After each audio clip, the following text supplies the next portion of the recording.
ఇవాళ పేద వర్గాలకు ఒక న్యాయము, ఉన్నత వర్గాలకు ఒక న్యాయం. బండి సంజయ్ గారికి ఆర్థిక బలం ఉంది, అంగబలం ఉంది, అధికార బలం ఉంది.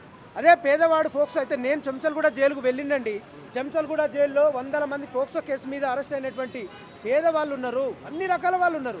మరి ఇవాళ బండి సంజయ్ కొడుకు మీద బాధితులు కేసుకు ముషరంబాగ్కు వెళ్తే 6 గంటల హైడ్రామా చేసి కేసు తీసుకోకుండా ఏదో మొక్కుబడిగా తీసుకున్న 2 సంవత్సరాల కేసు పేరుతో తీసుకున్న సందర్భం. మరి ఆ సందర్భంలో ఒకవేళ కేసు రిజిస్టర్ అయినా కూడా పోలీసులు అరెస్ట్ చేసి విచారణకు ఆదేశించాలి కదా. మరి రాష్ట్ర ప్రభుత్వం గడ్డి వీక్తుందా? రాష్ట్ర ప్రభుత్వం కేంద్ర సహాయ మంత్రి అని, లేకపోతే ఇక్కడ వాళ్ళ కొడుకు సపోర్ట్ చేయకపోతే కేంద్ర ప్రభుత్వం ఏమైనా వేస్తామని భయపడుతుందా? రాష్ట్ర ముఖ్యమంత్రి సిట్లు ఏర్పాటు చేసిండు, నయం విషయంలో కానీ ఒక 10-15 సిట్లు ఏర్పాటు చేసిండ్రు. మరి ఆ సిట్లు ఏమైనాయి? ఇవాళ ప్రతిపక్షం మాట్లాడుతుంది, ప్రజాపక్షం మాట్లాడుతుంది, విద్యార్థి సంఘం మాట్లాడుతుంది. ఇవాళ హైదరాబాద్ సిపిఐ కౌన్సిల్ ఆధ్వర్యంలో నల్ల చొక్కాలు వేసుకొని బండి భగీరథ్ ఏ దేశంలో దాక్కున్నాడో ఇవాళ రాష్ట్ర ప్రభుత్వం అరెస్ట్ చేయాలనే ప్రత్యేకమైన డిమాండ్తో ఇవాళ నిరసన ప్రజాస్వామ్యబద్ధంగా చేసినటువంటి సందర్భం. ఇవాళ పతితులారా, భ్రష్టులారా, బాధ సర్ప ద్రష్టులారా, ఏడవకండి జగన్నాథ రథ చక్రాలు వస్తున్నాయి అన్నట్టు శ్రీశ్రీ చెప్పినట్టుగా పతితులకు ఒక న్యాయము, అగ్రవర్ణంలో ఉండేటువంటి అధికార అహంభావం కలిగిన వాళ్ళకు ఒక వర్గమా?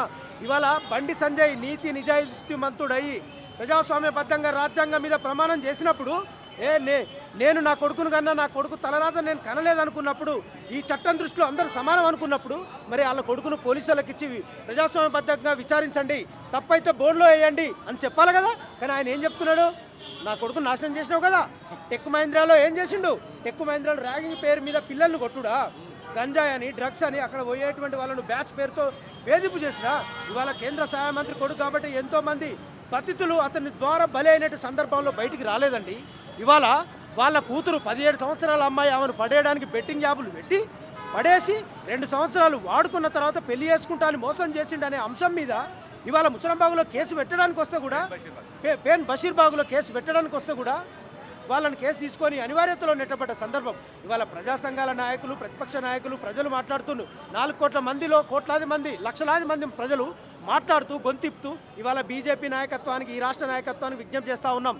ముస్లింలది కావచ్చు, లేకపోతే దళితులది కావచ్చు, వేరే వాళ్ళదైతే గర్వాపసి, లవ్ జిహాద్ అని బట్టలు చింపుకొని నోరు ఎల్లబెట్టి మాట్లాడతారు కదా. మరి ఈ రాష్ట్రంలో ఉన్న బీజేపీ వాళ్ళు హిందువులం, ప్రియ బంధువులం, హిందువులం, ధర్మగంగ బిందువులం, ప్రతి హిందువు నా బంధువు అని నువ్వు మాట్లాడుతున్నప్పుడు బాధితమైన వాళ్ళు నీకు బంధువులు కాదా?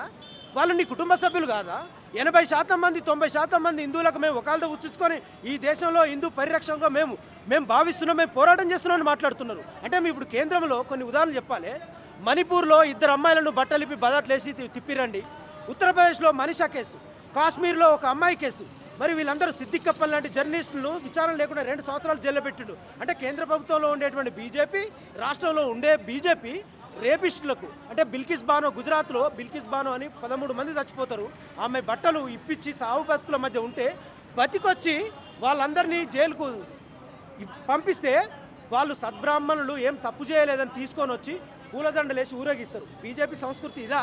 ప్రణయ్ అమృత చచ్చిపోతే మారుతీరావు పేరు మీద రిలీజ్ అయితే తీసుకొచ్చి పూలదండలేసి రోల మీద తిప్పుతారనండి. అంటే ఈ రాష్ట్రంలో బీజేపీ కూడా రేపిస్టులకు, మతోన్మాదులకు, అశాంతి రేకిచ్చే మూర్ఖులకు సపోర్ట్ చేస్తుందా? ఇవాళ నేను మౌనిక సుంకర్ని గారిని అడుగుతున్నాను, వాణి గారిని అడుగుతున్నాను, కళ్యాణి భార్గవ్ని అడుగుతున్నాను, మాధవిలతను అడుగుతున్నాను, ఈ రఘునందర్ రావును అడుగుతున్నాను, అరవింద్ను అడుగుతున్నాను, ఈ రాష్ట్ర బీజేపీ నాయకత్వాన్ని నేను అడుగుతా ఉన్నాను.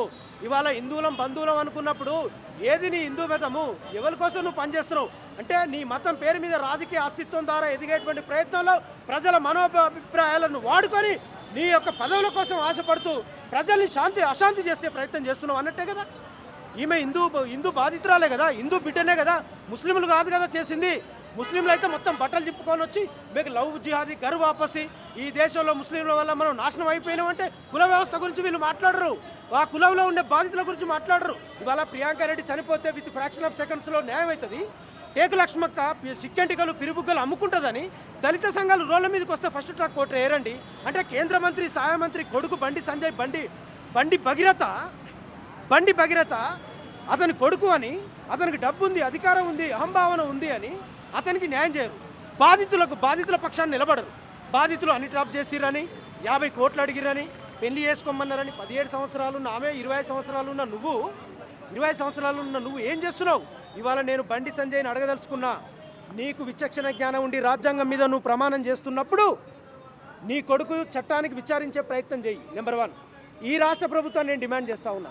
రాష్ట్ర ముఖ్యమంత్రి గారు, మీకు దమ్ము ధైర్యం ఉండి కేంద్ర ప్రభుత్వంతో మిలాఖత్ కాకుండా ఉండే ప్రయత్నంలో భాగంగా మీరు కనుక నీతి నిజాయితీగా ఉంటే బండి సంజయ్ కొడుకును అరెస్టు చేయించి చట్టపరంగా శిక్షింపజేసి బాధితులకు భయం కాకుండా ఆత్మస్థైర్యాన్ని నింపండి. బాధితులకు నష్టపరిహారం ఇవ్వండి. బాధితులు ఇంతకాలం మానసికంగా ఎంత వేదన గురైరో దానికి ఆత్మస్థైర్యాన్ని నింపేటువంటి ప్రయత్నం చేయండి. సిట్టు పేరు వేపించి నెలల కొద్దిగా రోజుల కొద్దిగా చేసి కేసును మూలకేసే ప్రయత్నం చేస్తే ప్రజలు ఊరుకోరు. చెప్పులు తీసుకొని కొడతారండి ప్రజలు. జరిగినప్పుడు అదే సజ్జనార్ ఉండే, మళ్ళీ ఆయుష ఘటన జరిగినప్పుడు సివి ఆనంద్ ఉండే, ఇప్పుడు కూడా వాళ్ళ పోలీస్ శాఖలో కీలక పాత్ర ఉన్నారు. వాళ్ళు ఏంటంటే ఈ సజ్జనార్ గారి పేరు 2008 నుంచి వినబడుతుందండి. వరంగల్లో యాసిడ్ దాడి అయినప్పుడు ఈయన బుల్లెట్ ప్రూఫ్ లాగా వెంబడే వచ్చి అందరినీ కాల్చి పడేసిండని ఆరోపణ అప్పటి నుంచి దిశ వరకు ఉంది కదా. మరి ఇప్పుడు సజ్జనార్ మాట్లాడాలి, సుమతి మేడం మాట్లాడాలి, ఇప్పుడు డీజీపీ అయిన సివి ఆనంద్ మాట్లాడాలి. పోలీసు వ్యవస్థ చట్టం ఉన్నోడికి చుట్టం కాదండి. పేద ప్రజలకు రాజ్యాంగం అనేది ఒక వార్డు నెంబర్ నుంచి ఒక రాష్ట్రపతి వరకు అందరికీ సమానమైన హక్కులు ఇచ్చింది, అన్ని అవకాశాలు ఇచ్చింది. కానీ ఈ చట్టాన్ని ఎవడు ఉపయోగించుకుంటూ? డబ్బున్నోడు ఉపయోగించుకుంటుండా, ఆర్థిక బలం ఉన్నోడు ఉపయోగించుకుంటుండా, అధికార బలం ఉన్నోడు ఉపయోగించుకుంటుండా? అంటే బండి సంజయ్ కొడుకు విషయంలో కూడా వాళ్ళకు కేంద్ర సహాయ మంత్రి కాబట్టి వాళ్ళకు అధికార బలం ఉంది కాబట్టి ఉపయోగించుకుంటుండు అనేటువంటి సాక్ష్యము ప్రత్యేకంగా ప్రతి పౌరుడు మాట్లాడాల్సి వస్తుంది. ఇవాళ బండి సంజయ్ గారికి డిమాండ్ చేస్తూ ఉన్నాం. ఈ రాష్ట్రంలో ఉన్న బీజేపీ నాయకత్వానికి నేను విజ్ఞప్తి చేస్తూ ఉన్నా. మసీదులు వస్తే బాణాలు పెడతారు కదండి, ఇప్పుడు ఎక్కడ పెడతారండి బాణము? మీరు ఏడ పెడతారండి? ఇక్కడ ఈ సందర్భంగా మీరు ఓట్ల కోసం హిందువుల మనోభిప్రాయాలు కాదు, అదే హిందువుకు రేపు జరిగింది, బాధితులుగా నిలబడ్డారు, వాళ్ళకి ఎవరు లేరు. మీకు దమ్ము ధైర్యం ఉంటే అక్కడికి పోయి బండి సంజయ్ చేసింది, అతని కొడుకు చేసింది తప్పు అని నిరూపణ చేసి సమాజం ముందు బట్టలిప్పి నిలబెట్టండి. ఒప్పుకుంటారా దాన్ని? అరవిందరావు గారికి అనిత అనే ఆవిడ ఫోన్ చేస్తే కట్ చేస్తారండి. బ్రహ్మాండంగా టీవీల ముందు కూర్చొని బ్రహ్మాండంగా నోరు చింపుకొని నాలుకలు తెగ్గోసుకొని మాట్లాడతారు వీళ్ళందరూ. ఏది మీ నాలుక తెగ్గోసుకున్నది? ఇవాళ హిందువుకు జరిగింది, ఒక ముస్లింకి వాళ్ళు దాడి చేయలేదు. ఒక హిందువు మరొక హిందువుని రేప్ చేశాడు. ఆమె 17 ఏళ్ళు, ఆయన 25 ఏళ్ళు. ఇది ఫోక్సో 2006 యాక్ట్ ప్రకారంగా అరెస్ట్ చేయాలి అనే అంశం ముందున్నప్పుడు ఏం చేస్తారు? రేపు 2029లో జరగబోయే ఎన్నికలలో తెలంగాణలో ఉండే 4 కోట్ల ప్రజానికం బీజేపీని చూస్తుంది. బీజేపీకి ఎవరికి సపోర్ట్ చేస్తూ ఉన్నారు? ఎందుకంటే బీజేపీ పార్టీ గురించి ఎందుకు మాట్లాడుతున్నాం? బండి సంజయ్ బీజేపీ మాజీ రాష్ట్ర అధ్యక్షుడు, కేంద్ర సహాయ మంత్రి కాబట్టి, బీజేపీ నాయకత్వానికి సంబంధించిన కొడుకు కాబట్టి బీజేపీ పార్టీ స్పష్టంగా ప్రకటన చేయాలి. బీజేపీలో ఉండేటువంటి వాళ్ళు గల్లలు చింపుకొని బట్టలు ఇప్పుకొని రోడ్ల మీదకి వచ్చి డంబాచార బుల్లెట్లో బైక్ మీద ఎగురుతారు కాదు, దునుకుతారు కాండి. ఇప్పుడు దునకండి, ఇప్పుడు ఎగరండి. కాబట్టి ప్రజలు మిమ్మల్ని క్షమించరు. ఇవాళ హైదరాబాద్ తప్పు చేస్తే పార్టీకి కానీ నాయకునికి కానీ ఆపాదించడం కరెక్ట్ కాదని చెప్పి రాష్ట్ర అధ్యక్షుడు చెప్తా ఉన్నాడు. కరెక్ట్. ఇప్పుడు కొడుకు తప్పు చేస్తే పార్టీకి సంబంధం లేదు, ఓకే. తల్లులు తల్లిదండ్రులు మనల్ని అన్నారు కానీ మన తలరాతను కనలేదు కదా. కనలేదు అనుకున్నప్పుడు మరి బండి సంజయ్ గారు, మీ కొడుకు తప్పు చేసిండు, బీజేపీ పార్టీ మీద మరకలు ఉంటున్నాయి కాబట్టి స్పష్టమైన ప్రకటన చేసి చట్టానికి మీ కొడుకునిచ్చేసి విచారణ చేస్తారు కదండి. ఎందుకు కాపాడుకుంటున్నాము? పేదలకు ఒక న్యాయం, ఉన్నోళ్ళకి ఒక న్యాయమా? ఇవాళ పోక్సో వేరే వాళ్ళు అరెస్ట్ అయితే తీసుకుపోయి సెంట్రల్ జైల్లో వేస్తారు. సెంట్రల్లో జైల్లో వేసినప్పుడు కేసు రిజిస్టర్ అయ్యి ఇన్ని రోజులు అవుతున్నప్పుడు మన అధికార బలం అక్కడ ఉపయోగపడుతుందనే తప్పుడు ప్రచారం వచ్చి బీజేపీ పార్టీకి నష్టం వాటిల్లుతుంది. కాబట్టి మీరు ఖచ్చితంగా మీ అబ్బాయిని చట్టం దృష్టిలో సమానమైన నమ్మకం ఉండాలి అంటే ప్రభుత్వానికి చట్టపరంగా శిక్షించే అవకాశం ఇచ్చే ప్రయత్నం చేయండి అని మరి ఇదే రామచంద్రరావు చెప్పాలి కదా. ఈ రామచంద్రరావు మాకు సంబంధం లేదు అంటే, మీకు సంబంధం లేదంటే హిందువులు అంతా మనం ప్రియ బంధువులం అనుకున్నప్పుడు హిందూ మతంలో ఉన్నటువంటి ఒక అభాగ్యురాలకి 17 సంవత్సరాల ఒక పాపకి రేప్ జరిగింది, వాడు మరొక హిందువు అయినప్పుడు మరి నీ వాళ్ళు అయ్యే రాష్ట్ర మాజీ అధ్యక్షుడు అనుకొని నువ్వు కొమ్ముగాస్తున్నావా? సంబంధం లేదు. మరి ఇదేంటి సంబంధం? నువ్వు హిందువే, మేము హిందువే, వాళ్ళు హిందువులే కదా, మనం అందరం ప్రియ బంధువులమే కదా.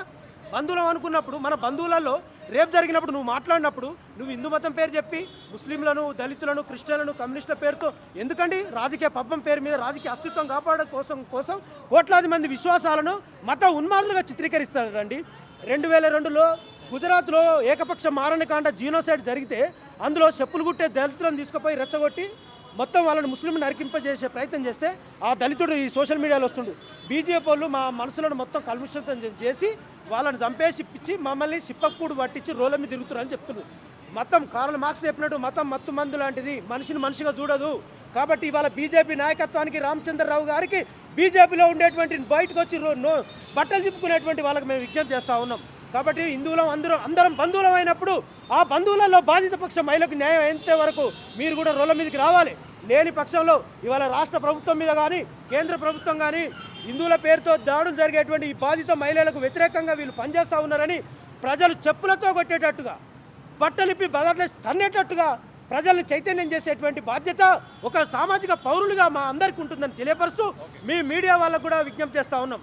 మీడియా అన్న వాళ్ళకు ప్రత్యేకమైన ధన్యవాదాలు తెలియజేస్తూ మీడియా ఇక్కడ జరిగితే ప్రపంచంలో ఎక్కడ జరిగినా కూడా మన కళ్ళ ముందు ఉంటుంది కాబట్టి అన్నలారా, అక్కలారా, అమ్మలారా, బాధిత కుటుంబానికి న్యాయం చేసేంత వరకు మీ మీడియా ప్రవాహాన్ని, ఉద్యమాన్ని ఉర్రూతలూగించేటట్టుగా మీ ప్రసార మాధ్యమాలను కూడా సమాజంలో అణిచివేతగా ఉన్నటువంటి అటువంటి కుటుంబాలకు నిలబడాలని కోరుకుంటూ మీరు ఇచ్చేసిన ఈ కార్యక్రమానికి విచ్చేసి ఇంత ఉన్నతంగా అందరి బాధ్యతగా తీసుకున్నందుకు మీకు అందరికీ ప్రత్యేక ధన్యవాదాలు.